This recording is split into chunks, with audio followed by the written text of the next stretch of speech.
శ్రీ గురుభ్యో నమః. అందరికీ నమస్కారం అండి. నేను మీకు ఈరోజు ఉత్తరాంధ్ర జిల్లా అయినటువంటి శ్రీకాకుళం జిల్లాలో శ్రీ కూర్మనాథ స్వామి వారి యొక్క ఆలయం చూపించే ప్రయత్నం చేస్తున్నాను. ముందుగా మనం శ్రీ కూర్మనాథ స్వామి వారి దర్శనం చేసుకోండి. మనకు ముందుగా తాబేలు అవతారంలో శ్రీ మహావిష్ణువు దర్శనం ఇస్తున్నారండి. రోడ్డు మీదనే చూడండి. ఇక్కడ నుండి మనం నేరుగా లోపలికి వెళ్ళినట్లయితే శ్రీ కూర్మనాథ స్వామి వారి యొక్క ఆలయం మనకి వస్తుందండి. ఇగోండి, ఈ ఆర్చ్ దగ్గర నుంచి గార మండలం, ఇది గార మండలంలో ఈ ఆర్చ్ దగ్గర నుంచి లోపలికి వెళ్ళాలి. ఇది మనం చూసుకున్నట్లయితే శ్రీకాకుళం మెయిన్ బస్ స్టాప్ నుండి ఒక 15 కిలోమీటర్ల వరకు మనకు వస్తుందండి. శ్రీకాకుళం నుంచి ఆటోలు మరియు బస్సు సౌకర్యం కూడా ఉంటుందండి ఈ యొక్క ఆలయం సందర్శించడానికి. శ్రీకాకుళం నుంచి అరసవెల్లి నుంచి శ్రీకూర్మం కూడా చాలా మంది వస్తూ ఉంటారు, ప్రజలందరూ కూడా భక్తులు. మీరు ఇప్పుడు చూస్తున్నది ఆలయం యొక్క ప్రధాన ద్వారం అండి. ఇటు అటు కూడా అన్ని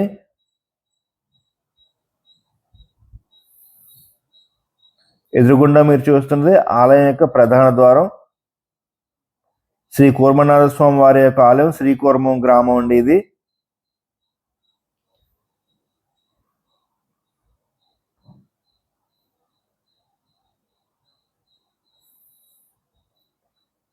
భారతదేశంలో మనకి కూర్మనాథ స్వామి వారి యొక్క ఆలయం ఇది ఒక్కటే ఉంటుందండి. ఇది ఒక ప్రత్యేకత మనకి. శ్రీ మహావిష్ణువు యొక్క 10 అవతారాలలో దశావతారాల్లో శ్రీ కూర్మావతారం అనేది 2వ అవతారం. ఈ యొక్క అవతారానికి సంబంధించిన ఆలయం మన శ్రీకాకుళం జిల్లాలో శ్రీకూర్మ గ్రామంలో మాత్రమే ఉంటుందండి. ఇంకెక్కడ కూడా మీరు చూసినా కూడా కనిపించదు ఈ యొక్క ఆలయం. చూడండి, మనం ప్రధాన ద్వారం గుండా లోపలికి ప్రవేశించాం. కుదిరినంత వరకు మీకు నేను ఇదంతా కూడా వీడియో రూపంలో పొందుపరిచి చూపించే ప్రయత్నం చేస్తున్నాను. చూడండి, ప్రధాన ఆలయం అండి అది.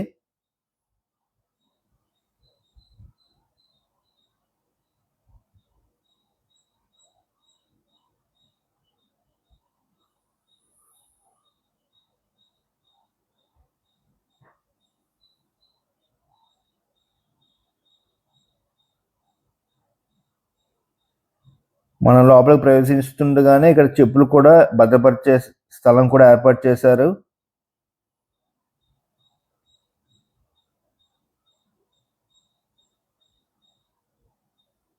నేరుగా మనం వెళ్తుంటే ఎడం పక్క మనకి శ్వేత పుష్కరిణి ఉంటుందండి.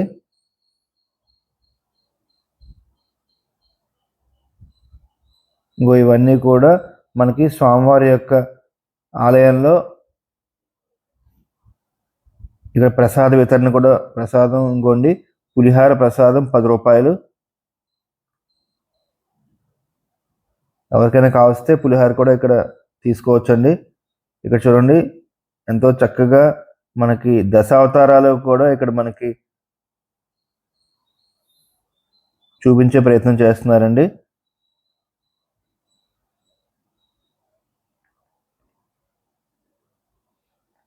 రామావతారం, బలరామావతారం, కృష్ణావతారం, కల్కి అవతారం లాస్ట్దండి. అలాగే పరశురామ అవతారం, నరసింహావతారం, మత్స్యావతారం, కూర్మావతారం 2వది. మనం ఇప్పుడు ఏదైతే మనం ఈ యొక్క ఆలయానికి సందర్శిస్తున్నామో వరాహావతారం, నరసింహావతారం, ఇవన్నీ కూడా శ్రీ మహావిష్ణువు యొక్క దశావతారాలండి. ఇందులో 2వ అవతారం అయినటువంటి శ్రీకూర్మం గ్రామంలో ఈ కూర్మావతారం ఈ యొక్క ఆలయం ప్రసిద్ధి అండి ఇది. చూడండి, ఇక్కడ మనం చూసుకున్నట్లయితే శ్రీ కూర్మక్షేత్రంలో చూడదగిన విశేషాలు ఇవన్నీ కూడా ఇక్కడ మనకి ఒక బోర్డు రూపంలో పొందుపరిచారు.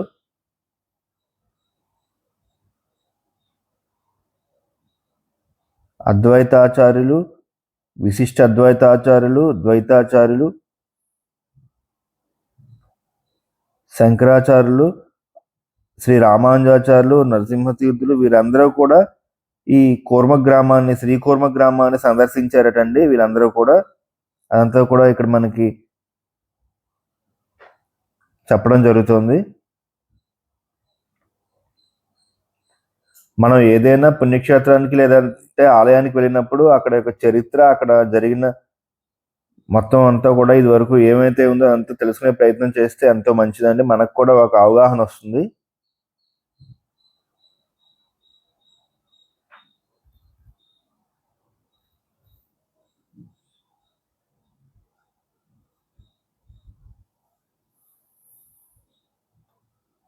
ఇక్కడ కూడా ఈ మందిరంలో శిల్పకళ శైలి చాలా విశిష్టంగా ఉంటుందండి. ఇక్కడ చూసుకున్నట్లయితే మీకు ఆర్జిత సేవలు, ఎప్పుడెప్పుడు అభిషేకాలు చేస్తారు, కళ్యాణం చేస్తారు, భోగం ఎప్పుడు చేస్తారు, ఇవన్నీ కూడా ఇక్కడ డీటెయిల్స్ పొందుపరిచారు. అవన్నీ కూడా మీకు నేను చూపించే ప్రయత్నం చేస్తున్నాను. మీరు ఇవన్నీ కావాల్స్తే మీరు ఒకసారి వీడియో ఆపి చూస్తే మీకు ఇవన్నీ కూడా అర్థమవుతుందండి. ఇందాక నేను ఏదైతే చెప్పానో అది ఇక్కడ రాశారు చూడండి. భారతదేశంలో ఏకైక క్షేత్రం శ్రీ కూర్మనాథ క్షేత్రం అంట. చూడండి, ఇదంతా 2 ధ్వజస్తంభాలు గల క్షేత్రం అండి ఇది. ఏ క్షేత్రంలోనైనా ఏ గుడిలోనైనా ఒకే ధ్వజస్తంభం ఉంటుంది. ఇక్కడ 2 ఉంటాయండి. స్థల పురాణం కూడా ఇక్కడ పొందుపరిచారు. అది కూడా మీకు నేను వీడియో రూపంలో చూపిస్తున్నాను. అదంతా కూడా వీడియో ఒకసారి పాజ్ చేసి మీరు చూస్తే మీకు అంతా కూడా అర్థం అవుతుందండి. ఇక్కడ ప్రత్యేకత ఏంటంటే 2 ధ్వజస్తంభాలు ఉంటాయండి. అలాగే ఇక్కడ స్వామివారు పడమటి ముఖంగా ఉంటారండి. అదొక ప్రత్యేకత. మరో విశేషం ఏంటంటే ఆలయంలో 2 ధ్వజస్తంభాలు ఉంటాయి. మనకి ఎక్కడ కూడా అలా 2 ధ్వజస్తంభాలు మీరు చూసుండ్రు. తూర్పు ముఖంగా ఉన్న ఈ ఆలయంలో శ్రీ కూర్మనాథ స్వాముడు పడమర ముఖంగా ఉంటాడు. ఇదొక ప్రత్యేకమైన విశేషం అండి. అందుచేతనే ఇక్కడ తూర్పు వైపున ఒక ధ్వజస్తంభం, అలాగే పడమర వైపున ఇంకొక ధ్వజస్తంభం ఉంటాయండి.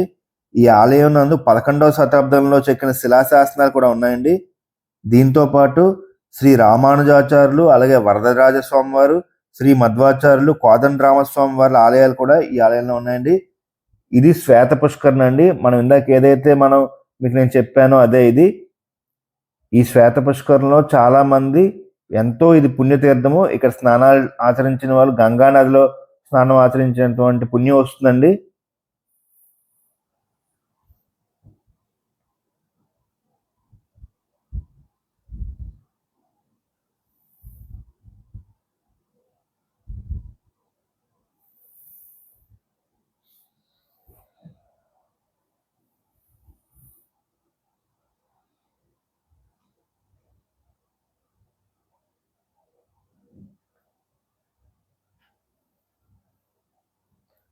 కృతయుగంలో శ్రీ కూర్మనాథ స్వామి సుదర్శన చక్రం ప్రయోగించగా ఏర్పడిన పుష్కరిణి ఈ శ్వేత పుష్కరిణి అండి. ఈ పుష్కరిణి మాఘమాసం శుద్ధ చవితి నాడు అంతర్వాహికంగా గంగాదేవి వచ్చి ఇక్కడ కొలువైందని చెప్పి ఇక్కడ చెప్తున్నారండి. చూడండి,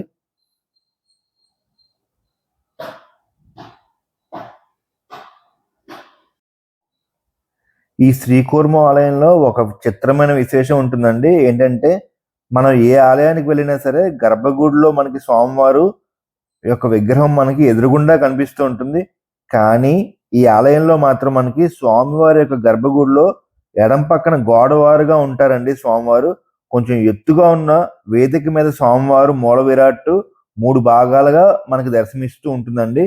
మధ్యలో ఎత్తుగా ఉన్నది మనం చూసినట్లయితే స్వామివారి వీపు భాగము, అలాగే దానికి ముందున్న భాగం తల భాగము, అలాగే వెనుక వైపు ఉన్న తక్కువ పరిమాణంలో ఉన్న భాగం తోక భాగం అండి. అంటే తాబేలు స్వరూపంగా, తాబేలు యొక్క ఆకారంగా మనకు కనిపిస్తూ ఉంటుంది. ఈ స్వామివారికి నిత్యం గంధం పూసి ఆరాధిస్తూ ఉంటారండి. ఈ స్వామివారికి మనకి ఏదైతే సింహాచల క్షేత్రంలో శ్రీ మహావిష్ణువు యొక్క వారికి లక్ష్మీ నరసింహ స్వామి వారికి గంధం పూసి ఆరాధిస్తారో అలాగే నిత్యం ఇక్కడ కూడా గంధం పూసి ఆరాధిస్తారండి. ఆలయం ముందున్న శ్వేత పుష్కరిణికి కూడా ఒక ప్రత్యేకత ఉంది. ఏంటంటే ఈ పుష్కరంలో నీటి అడుగు భాగాన ఉన్న మట్టి తెల్లగా ఉంటుందండి. మీరు ఎప్పుడైనా వెళ్ళినట్లయితే లోపలికి వెళ్లకుండా కొంచెంగా మీరు మట్టి తీసి చూడండి, తెల్లగా కనిపిస్తుంది. పూర్వం ఒక మహామునికి శ్రీకృష్ణుడు ప్రత్యక్షమై గోపికలతో కలిసి ఈ పుష్కరంలో జలక్రీడలు జరిపారటండి. అందువలన ఈ పుష్కరం అడుగు ఉన్న మట్టిని గోపీచందం అంటారు. ఈ మట్టిని భక్తులు తిరునామంగా కూడా నుదుటి మీద ధరిస్తూ ఉంటారండి. అలాగే ఈ ఆలయం బయట రోడ్డు కానుకుని కుడి పక్కన ఒక ఈశ్వర ఆలయం ఉంటుంది. మీరు చూసినట్లయితే ఇందులో ఉన్న స్వామిని పాతాళ సిద్ధేశ్వరుడు అని కూడా అంటారు.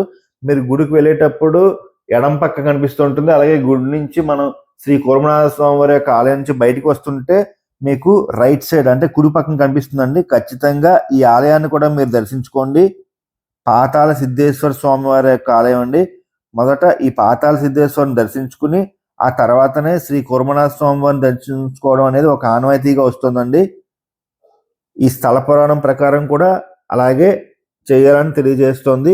ప్రతి సంవత్సరం కూడా మనం చూసుకున్నట్లయితే పాల్గొన శుద్ధ త్రయోదశి నుండి ఘనంగా 3 రోజుల పాటు ఈ యొక్క ఆలయంలో ఉత్సవాలు నిర్వహిస్తూ ఉంటారండి. ఖచ్చితంగా మీరందరూ కూడా మీ యొక్క స్నేహితులతో లేదంటే మీ కుటుంబ సభ్యులతో ఈ ఆలయాన్ని దర్శించుకోండి. వెళ్ళి స్వామివారి యొక్క కృపకు పాత్రలు కాగలరని చెప్పి ఆశిస్తున్నాను.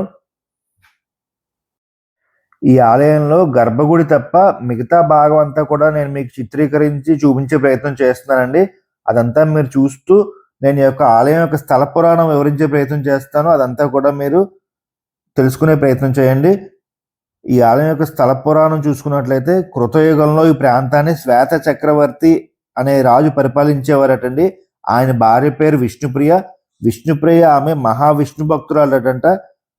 ఆమె ఒకసారి ఏకాదశి వ్రత దీక్షలో ఉండగా మహారాణి యందు ఆసక్తితో చక్రవర్తి గారు మహారాణి మందిరానికి వస్తున్నట్లుగా కబురు పంపించారు. ఆ కబురు విన్న విష్ణుప్రియ విచారంతో ఎక్కడ వ్రతభంగం కలుగుతుందోనని ఆమె శ్రీ మహావిష్ణువుని మనసారా ప్రార్థించారటండి. దానికి ఆయన ఆ మహాస్వాది యందు శ్రీహరి కరుణించి మహారాణి మందిరానికి సమీపంలో ఉన్న వెదురు పొద నుండి జలప్రవాహం ఉద్భవింపచేసి అది వేగంగా రాజుగారి వైపు వస్తున్నట్టుగా చేశారట. శ్రీ మహావిష్ణు ఆశ్చర్యంతో తన మంత్రిని పిలిపించి అడిగారట. విషయం తెలుసుకున్న మహామంత్రి, రాణిగారు ఏకాదశి వ్రతనిష్టలో ఉన్నారండి, అందువలన ఇలా జరిగింది అని విషయం తెలియజేశారు. మహారాణి భక్తి మరియు శ్రీహరి యొక్క మహిమని ఎంతో కీర్తించారట. ఆ యొక్క రాజుగారు కీర్తించి తను కూడా శ్రీహరి అనుగ్రహం పొందాలని గొప్ప తపస్సు ప్రారంభించారు. అలాగే నారదుడే స్వయంగా వచ్చి ఓం నమో నారాయణాయ అనే అష్టాక్షరి మహామంత్రాన్ని ఉపదేశించారట ఆ యొక్క శ్వేత మహారాజు గారికి. శ్వేత మహారాజు దీక్షాదక్షుడై త్రికరణ శుద్ధిగా జపిస్తూ ఆ యొక్క మంత్రాన్ని ఓం నమో నారాయణాయ అనే మంత్రాన్ని త్రికరణ శుద్ధిగా జపిస్తూ ఉన్నారు. శ్వేత మహారాజు తపస్సును మెచ్చిన శ్రీ మహావిష్ణువు ఆయన్ను చక్రతీర్థంలో శ్రీకూర్మంలో దర్శనమిచ్చాడండి. మనం ఇందాక చూసామో చక్రతీర్థం, అక్కడ శ్రీకూర్మ రూపంలో దర్శనమిచ్చారట రాజుగారికి.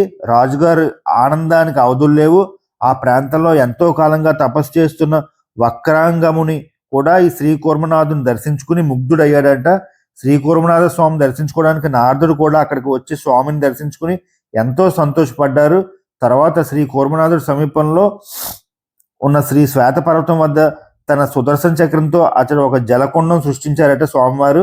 అదే చక్రకుండం, దీన్నే శ్వేత పుష్కరిణి అని కూడా అంటున్నాం ఇప్పుడు మనం. దీన్ని సుధాగుండము అని కూడా స్వామి స్వరించడంతో ఆ కుండం నుంచి శ్రీ మహాలక్ష్మి ఉద్భవించి ఆమె మెల్లగా శ్రీహరిని చేరిందటండి.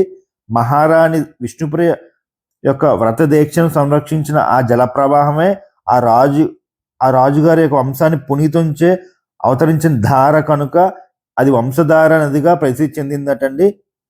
మనకి ఇప్పుడు ఏదైతే శ్రీకాకుళం జిల్లాలో వంశధార నది ఉందో ఆ వంశధార నది ఏదైతే వెదురు పొద నుంచి వచ్చిందో అదే వంశధార నదిగా ప్రసిద్ధి చెందిందండి.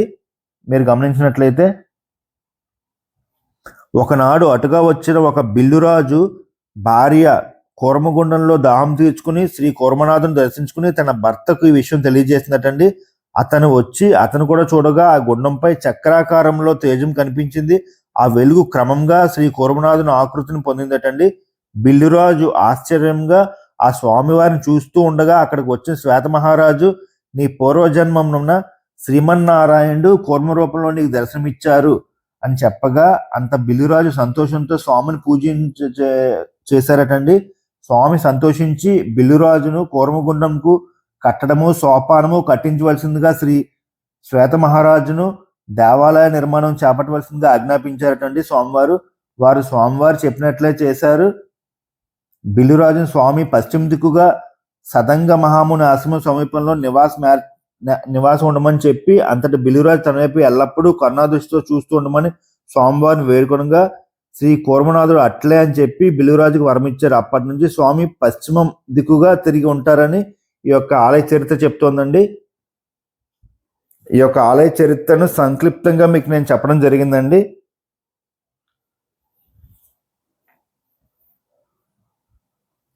ఈ ఆలయంలో మనం ఎక్కడ చూసినా సరే ఎక్కువగా మనకి కూర్మావతారం అయినటువంటి తాబేళ్లు మనకి ఎక్కువ కనిపిస్తూ ఉంటాయండి. తాబేళ్లు, నక్షత్ర తాబేళ్లు ఉంటాయి. అవి కూడా మీరు సందర్శించవలసిందిగా నేను కోరుతున్నాను. ఓం నమో నారాయణాయ.